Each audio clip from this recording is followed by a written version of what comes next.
മുറ്റത്ത് കളിച്ചുകൊണ്ടിരിക്കുന്ന കുഞ്ഞുങ്ങൾക്ക് നേരെ ആക്രമിക്കാൻ ഓടിയെത്തി തെരുവുനായക്കൂട്ടം.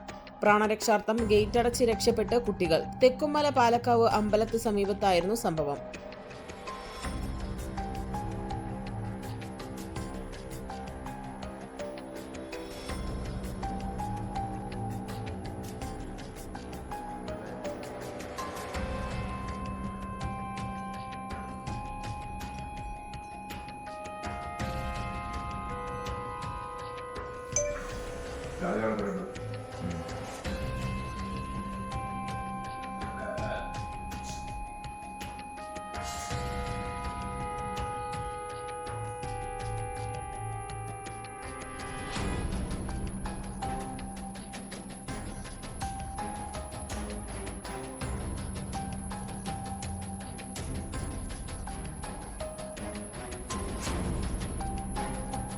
പെണ്ണ് കുതിക്കും പെണ്ണിനെ കുതിപ്പിക്കുന്ന കനക ഘടകാഭരണങ്ങളുടെ കമനീയ ശേഖരവുമായി പട്ടാമ്പി പട്ടണത്തിന്റെ കനക കൊട്ടാരം Manukkas gold and diamonds, Manukkas tower, railway over ബ്രിഡ്ജിന് സമീപം മെയിൻ റോഡ്, പട്ടാമ്പി.